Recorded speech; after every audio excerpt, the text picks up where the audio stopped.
주중에 서울의 한 유치원 건물이 기울어지고 붕괴 사고가 있었습니다.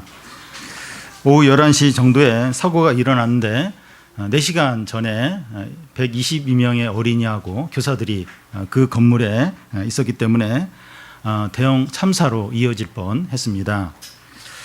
이런 사고가 일어나기 전에 유치원 교사와 학부모들이 구청과 또 시공업체 여러 번 이제 이렇게 문제를 제기했는데 번번이 묵살이 되었다고 합니다. 그래서 이 건물의 부실 상태를 정확하게 점검을 하고 빨리 조치를 취하는 게 중요합니다. 그와 같이 믿는 자들에게 신앙적인 부실 문제가 있을 수 있는데 그 상태를 정확하게 진단하는 것이 필요합니다. 신앙적인 문제는 이 부실 여부를 건물의 부실 여부를 진단하는 것보다 더 어렵습니다. 이 건물이 부실할 때는 이 벽이 금이 가는 걸 통해서 알 수 있지만 신앙적인 부실 문제는 겉으로 드러나는 것이 없기 때문입니다. 그런데 믿는 자들이 자신의 신앙적인 문제를 정확히 아는 게 얼마나 필요한지 물습니다. 사사기 1장에서는 이스라엘의 각 지파들이 자기들이 분배받은 땅에서 가나안과 어떻게 전쟁을 하는가 하는 것을 다루었습니다. 유다 지파와 요셉 지파를 제외하고는 대부분의 지파들이 싸움을 포기하고 가나안 사람들과 타협하며 공존을 했습니다. 이스라엘의 나머지 지파들이 가나안 족속들을 쫓아내지 못한 이유는 군사력으로 밀려서 그런 것이 아니라 신앙적인 데 원인이 있었습니다. 믿는 자들의 모든 일은 신앙과 직간접적으로 연결이 되어 있습니다. 공부 문제, 또 직장 생활, 사업하고 가정 생활하고 이게 신앙하고 직간접으로 다 연결이 되어 있습니다. 그래서 이 신앙의 문제가 생기면 모든 부분에 이제 문제가 생기게 됩니다. 오늘 말씀은 이스라엘 백성들의 영적인 상태를 말씀을 통해서 진단을 하고 그러면 어떻게 이제 바로 잡을 수 있는가, 어떻게 회복될 수 있는가 하는 것을 말씀합니다. 첫 번째는 여호와의 사자가 이스라엘 문제를 진단하기 위해서 찾아오신 겁니다. 1절부터 이제 3절까지인데요. 우리 한 절씩 교대로 읽겠습니다. 여호와의 사자가 길갈에서부터 복임으로 올라와 말하되 내가 너희를 애굽에서 올라오게 하여 내가 너희의 조상들에게 맹세한 땅으로 들어가게 하였으며 또 내가 이르기를 내가 너희와 함께 한 언약을 영원히 어기지 아니하리니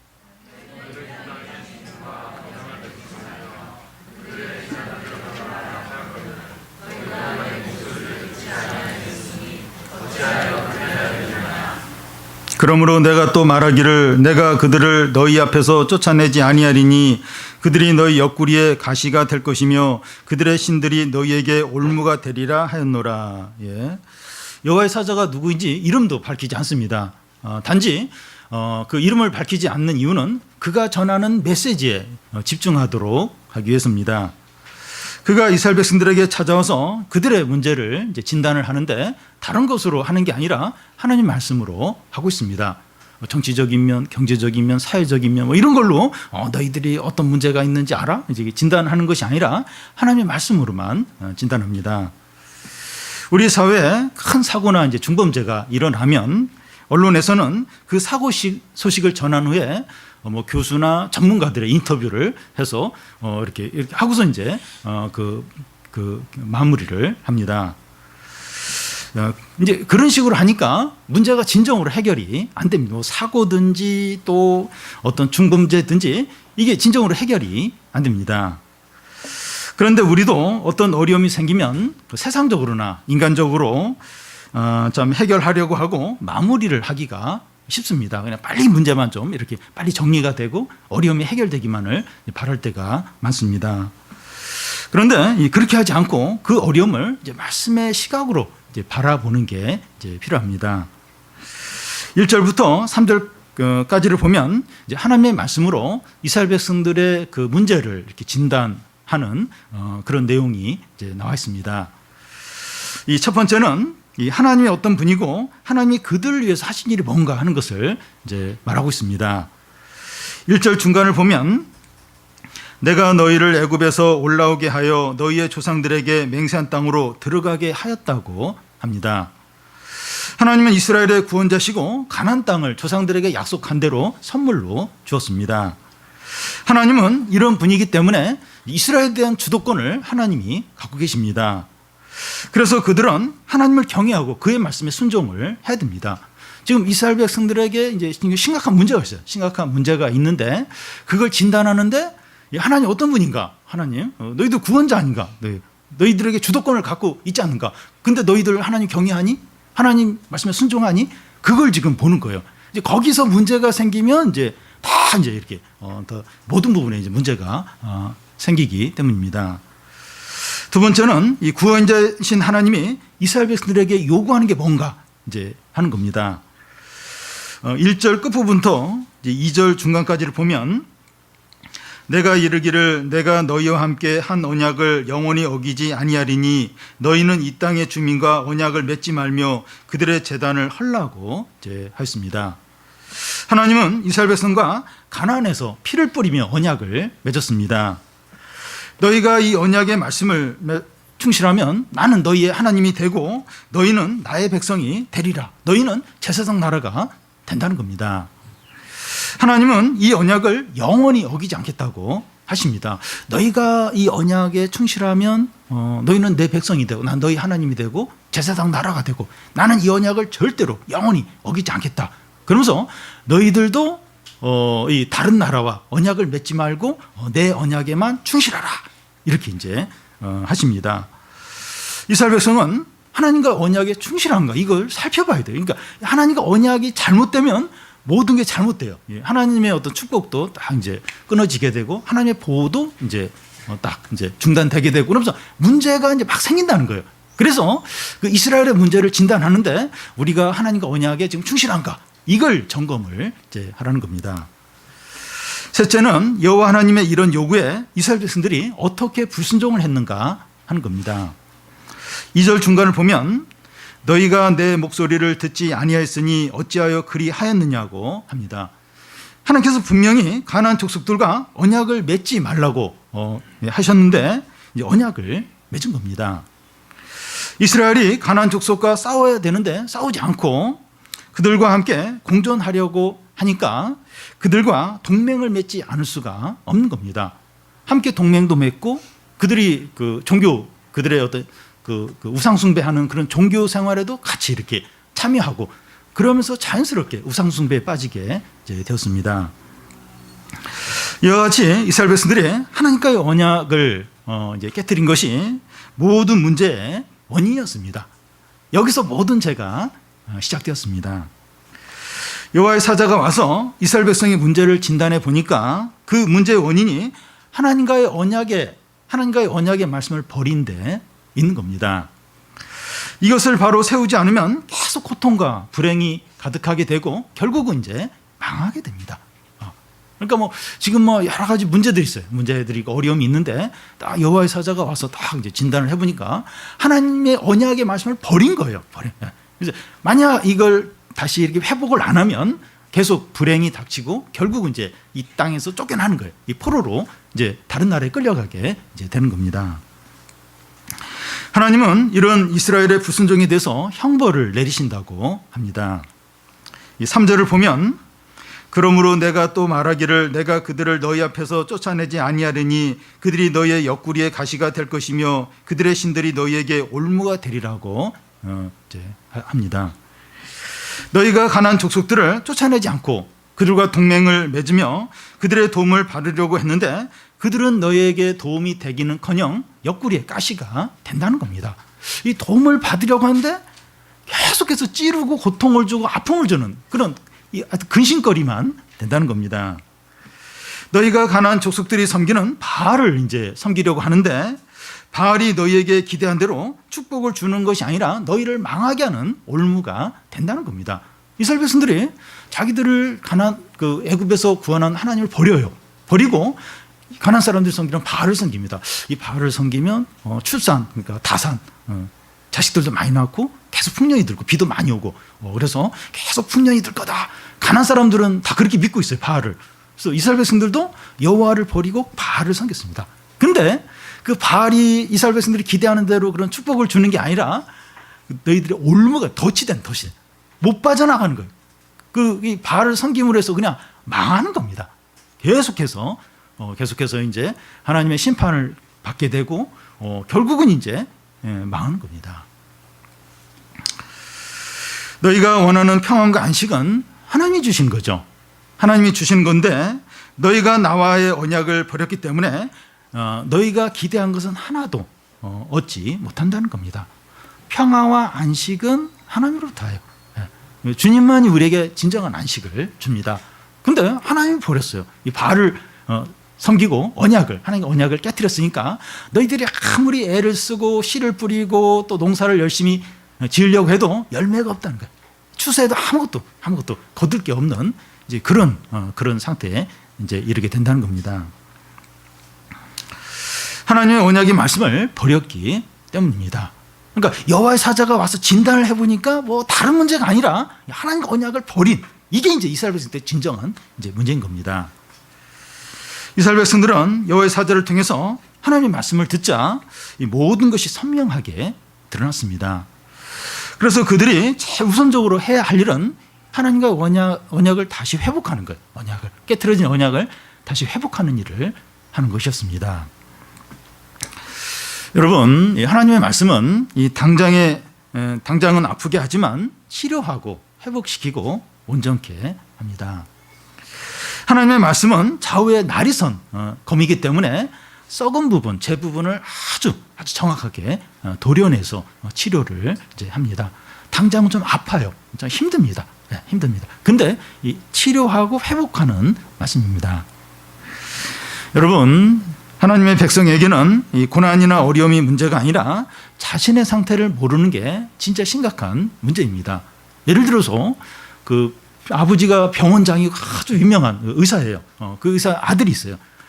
그 아들이 몸이 어디 아프고 또 이렇게 병이 걸리고 하는 거 그렇게 문제가 안 돼요. 근데 그걸 모르고, 아픈 줄 모르고 병이 있는 줄 모르고 계속 산다면 그게 이제 문제인 거죠.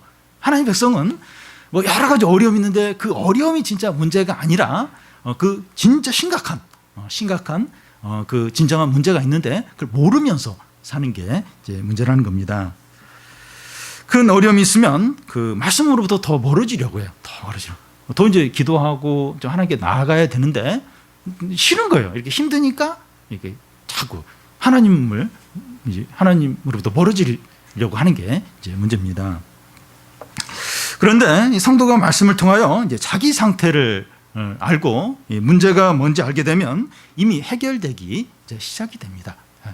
그러니까 우리가 이렇게 뭔가 막 침체가 되고 막 복잡하고 어렵고 막 두렵고 뭐 낙심이 되고 이럴 때 이렇게 하나님께 가까이 가고 말씀을 들으면 가장 큰 유익이 뭔가 하면 이제 문제가 뭔가, 지금 내가 이렇게 힘든 원인이 뭔가, 이게 이제 선명하게 이제 드러나는 겁니다. 여러분, 이게 정체가 드러나면, 아픈데 뭐가 원인이다 이게 명확하게 드러나면 그때부터는 이제 해결의 이제 시작이 되는 겁니다. 이미 이제 해결이 시작이 되어 가고 정리가 되고 이제 뭐 문제가 뭔지 아니까 거기에 대해서 이제 어떤 조치를 취하면 이제 문제가 해결이 이제 되는 거죠. 그래서 뭐 어렵고 힘들고 두렵고 막 뭐 복잡하고 막 이럴 때 막 뭐 정신없이 뭘 해결하려고 막 뛰어다니고 막 전화하고 막 이제 물론 뭐 어떤 데는 그런 게 급할 때는 뭐 필요하겠지만 그게 필요한 게 아니라 하나님 앞에서 좀 기도하면서 말씀을 통해서 지금 이게 문제가 원인이 뭔가, 지금 뭐가 진짜 문제인가, 그걸 파악을 하는 겁니다. 그걸 알면 그때부터 이제 이렇게 해결이 이제 돼가는 겁니다. 정리가 돼가는 거예요. 이스라엘 백성들이 여호와의 사자가 전하는 하나님의 말씀을 듣고 어떻게 반응을 합니까? 4절과 5절을 보면 여호와의 사자가 이스라엘 모든 자손에게 이 말씀을 이름해 백성이 소리 높여 운지라. 그러므로 그곳을 이름하여 복임이라 하고 그들이 거기서 여호와께 제사를 드렸더라. 하나님의 백성은 하나님의 말씀을 들을 때 반응합니다. 여호와의 사자의 말을 들으면서 죄가 무엇인지 깨닫고 크게 이제 이스라엘 백성들이 웁니다.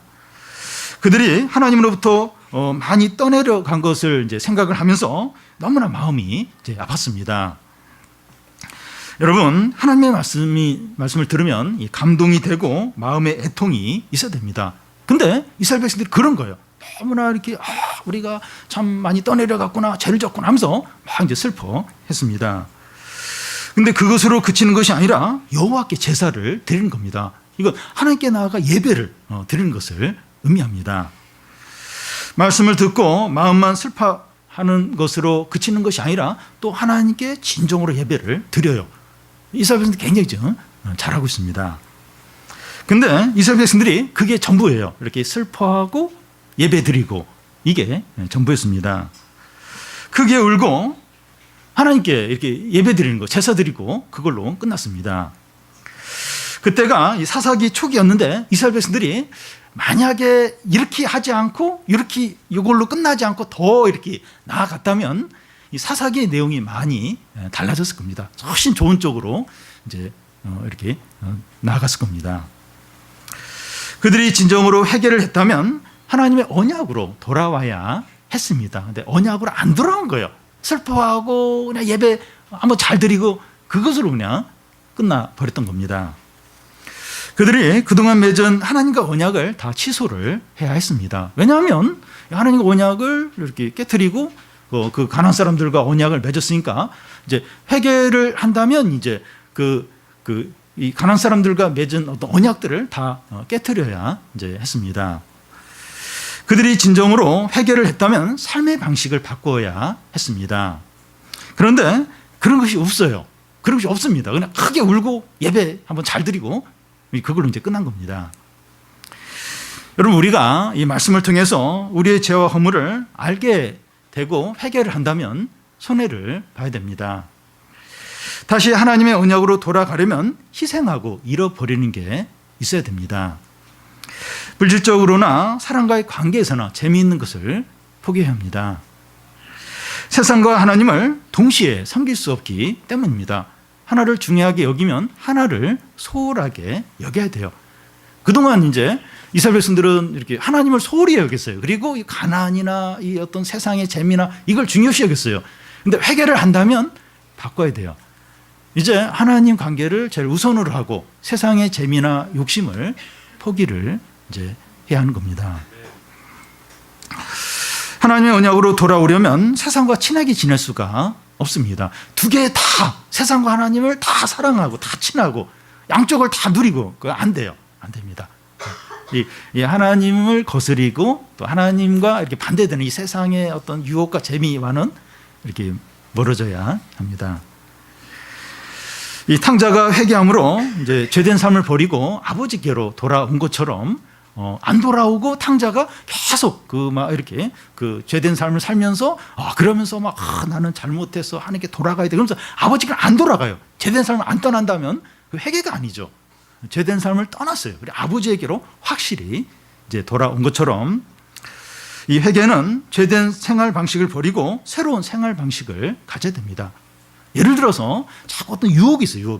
유혹이 있습니다. 자꾸 그 유혹이 넘어갑니다. 그게 어떤 사람 관계일 수도 있고 이제 핸드폰일 수도 있고 핸드폰의 어떤 유혹일 수도 있고 그래서 이제 회개한다. 내가 이게 신앙적으로 안 돼서 이제 회개한다. 이러면 그 어떤 사람과의 관계를 정리를 하고 이렇게 새로운 어떤 이제 그런 사람과의 관계를 다시 이제 해야 되는 거죠.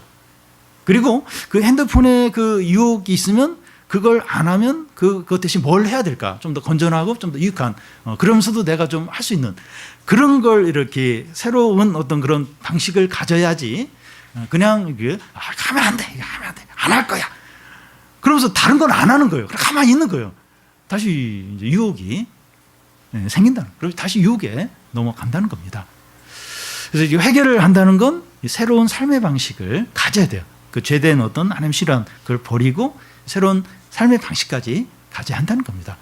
그러니까 이게 손해를 봐야 돼요. 손해를 보고 하나님과 이렇게 반대되는 그런 거에 대해서 이렇게 정리를 해야 돼요. 끊어야 돼요.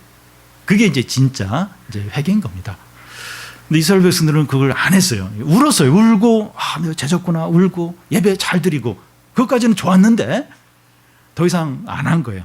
어떤 삶을 안 바꿔요. 새로운 삶을 안 바꾼 거예요. 어떤 행동을 안 한 겁니다. 그건 온전한 회개가 아니죠. 그러니까 이게 별 의미가 이제 없는 회개가 이제 되어버린 겁니다. 다음은 이스라엘이 하나님을 떠나게 된 상황적 원인이 뭐냐 하는 겁니다. 7절과 10절 두 절, 제가 7절 읽고 우리 10절은 우리 다 같이 읽겠습니다. 백성이 여호수아가 사는 날 동안과 여호수아 뒤에 생존한 장로들 곧 여호와께서 이스라엘을 위하여 행하신 모든 큰 일을 본 자들이 사는 날 동안에는 여호와를 섬겼더라. 10절. 예.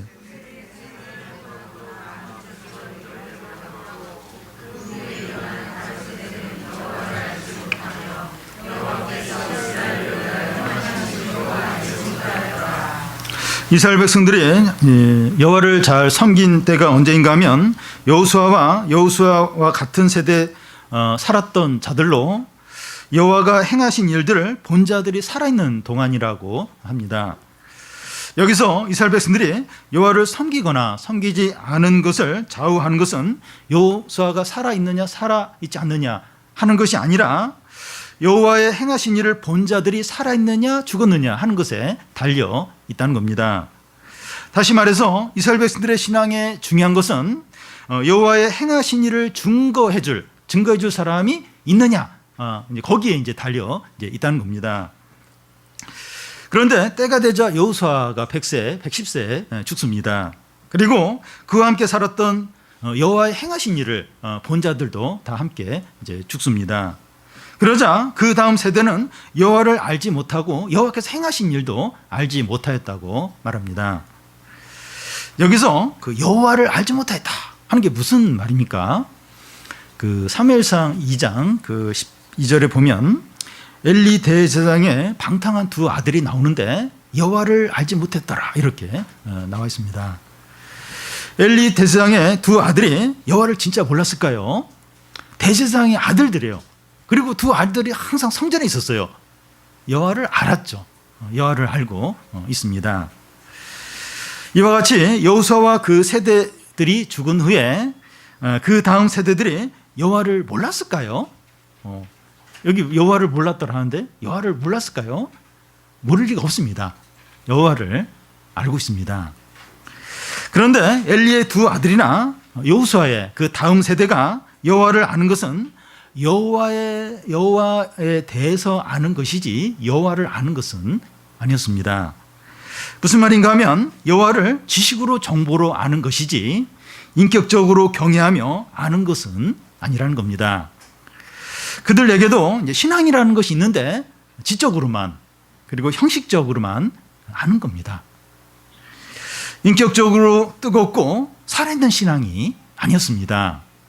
단지 여호와에 대해서 지식적으로 알고 있는 그런 신앙이었습니다. 그냥 안다는 거예요. 우리 조상들이 섬기고 또 뭐 이렇게 뭐 가나안에서 만나를 내리고 또 뭐 홍해를 가르고 그런 여호와를 그냥 지식으로 정보로 아는 거예요. 인격적으로 또 이렇게 마음으로 이렇게 신뢰하고 존경하는 그런 아는 신앙이 아니었습니다.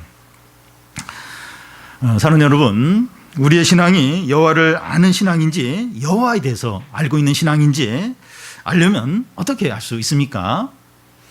이 종이 호랑이와 실제로 눈앞에서 호랑이를 직접 이렇게 대면하면서 보는 것과의 차이와 같습니다.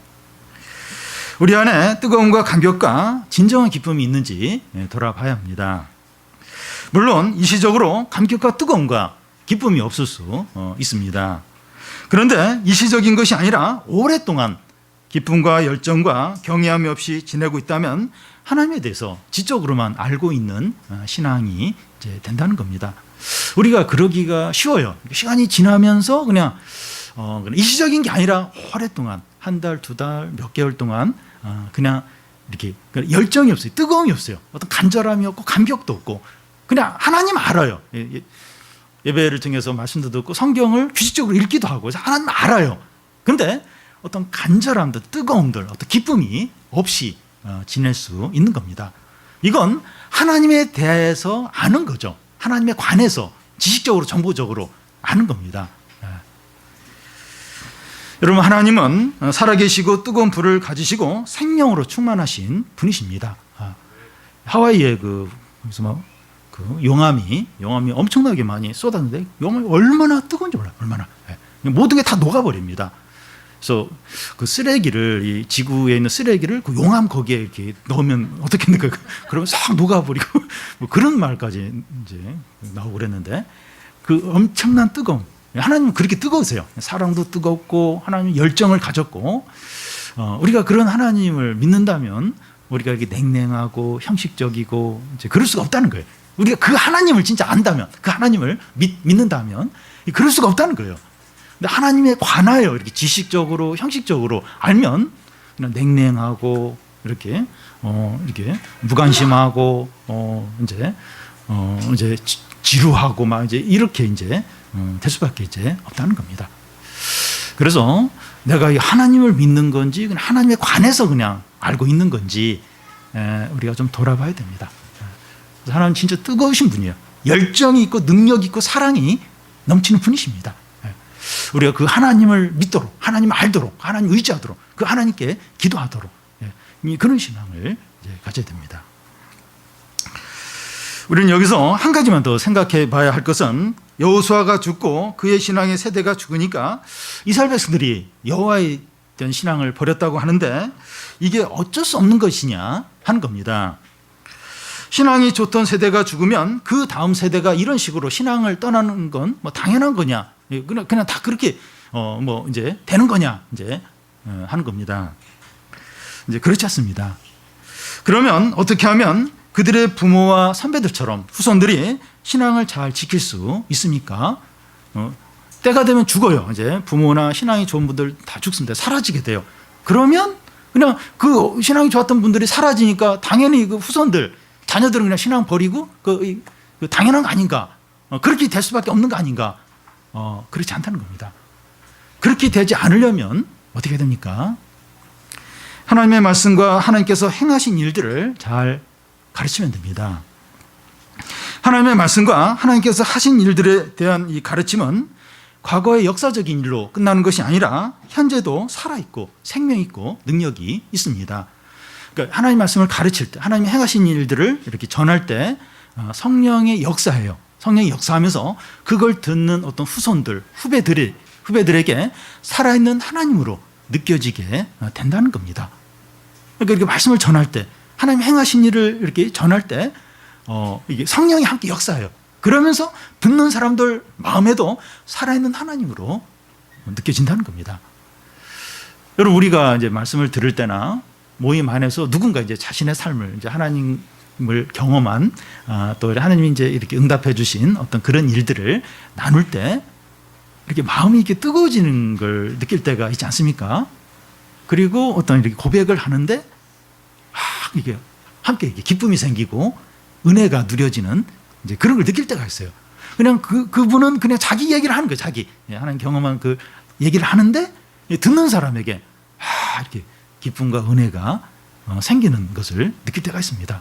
왜냐하면 그 사람 말에, 그 하는 말에 성령이 함께 역사하는 거죠. 그래서 그 사람이 경험한 하나님을 우리도 이제 경험하게 이제 되는 겁니다.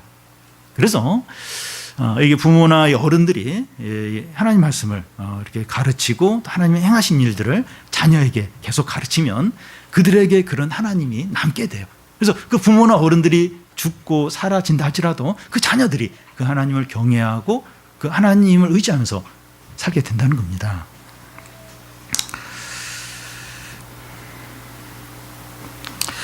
우리 어른들이 후손에게 물려줄 최고의 유산은 아파트가 아니에요. 아파트.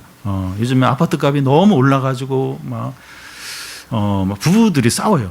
2년 전에 그 빚내가지고 아파트 사자고 했는데 왜 반대를 했냐고 그러면서, 그리고 막 그 아파트 사가지고 막 이렇게 돈 번 사람 생각하면서 배가 아파하고 막 너무 힘들어하고 그래서 아파트 사서 우리 애한테 물려줘야 이게 물려줘야 되는데, 그 최고의 유산이 아파트가 아니라 신앙의 유산을 이제 물려주는 겁니다. 제일 우선적으로 아이들에게 이제 말씀을 가르치고 아이들이 이렇게 살아계신 하나님을 경험하도록 그러면 평생 아파트 없어도 그 하나님 의지하면서 하나님의 복을 누리면서 살게 되죠. 그런데 여호수아와 그 세대들은 그의 후손들에게 이 신앙을 물려주는데 실패를 했습니다. 그래서 여호수아와 그의 세대들이 다 죽자 이스라엘 백성들이 가나안 우상 숭배에 빠지게 되고 급격하게 타락하게 됩니다. 이스라엘 백성들이 이렇게 타락하게 된 원인은 여호수아가 죽어서가 아니에요. 죽어서가 아니라 그들에게 이 살아있는 신앙을 가르치지 못해서, 물려주지 못해서 그렇게 된 겁니다. 후손들에게 신앙이 없으니까 직장 생활도 잘 못하고 또 학교도 잘 못 들어가고 또 경제적으로 쪼들리고 이제 그런 문제가 아니라 다른 나라의 압제를 당하고 결국 가나안 땅에서 쫓겨나게 됩니다. 그래서 다른 거 뭐 이렇게 못 물려주더라도 하나님이, 살아계신 하나님, 이 신앙을 물려주면 어떤 형편 가운데 있더라도 그걸 감당을 해요. 감당하면서 믿음으로 그걸 이기게 돼요. 근데 신앙은 안 물려주고 다른 거 다 물려주면 이 상황이 바뀔 때마다, 어려움이 닥칠 때마다, 유혹이 올 때마다 넘어지는 거예요. 그리고 이제 다 빼앗기고 망하게 될 수 있다는 겁니다. 이스라엘 백성들이 그 신앙을 제대로 못 물려주는 바람에 이제 뭐 다른 나라 압제 당하고 빼앗기고 끝내는 이제 포로로 이제 끌려가게 됩니다. 여러분, 사사 시대나 오늘이나 이제 신앙 생활하는 것은 너무나 힘든 시대입니다. 그래서 이 손해 보면 손해 보겠다는 각오를 해야 됩니다. 이게 싫어요. 왜 손해를 봐? 왜? 내가 왜 이렇게 재미없이 살아야 돼?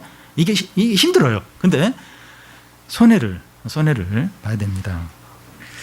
예수님은 말씀하시기를 자기를 위하여 살려고 하는 자는 죽고 주님을 위해서 죽으려고 하는 자 산다고 했습니다. 그래서 나는 살아야 돼, 나는 행복해야 돼, 나는 즐겨야 돼, 내가 왜 욕심을 포기해? 그럼 그 사람은 망해요. 결국 이제 죽습니다. 근데 주님을 위해서 이렇게 포기하고 또 이렇게 제한된 삶을 살면 산다는 거예요. 복을 받는다는 거예요. 하나님이 그 삶을 책임져 준다는 겁니다.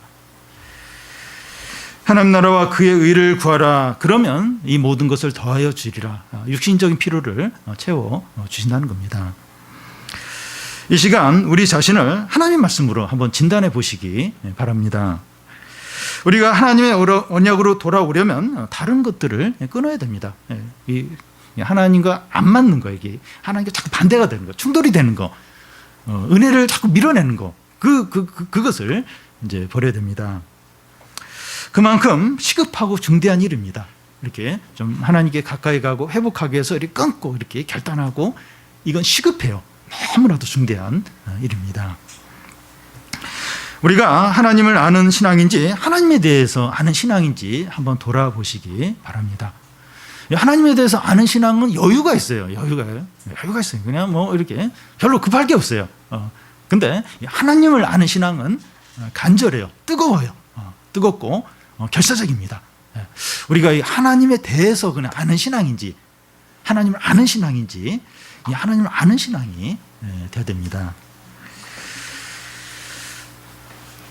우리의 신앙을 우리 자녀들과 후배들에게 물려주는 일을 가장 우선적으로 해서 하나님의 축복과 은혜가 우리 부모 세대, 어른 시대에서 끝나는 것이 아니라 우리 자녀 시대에도 계속 이어지는 그런 축복이 있기를 바랍니다.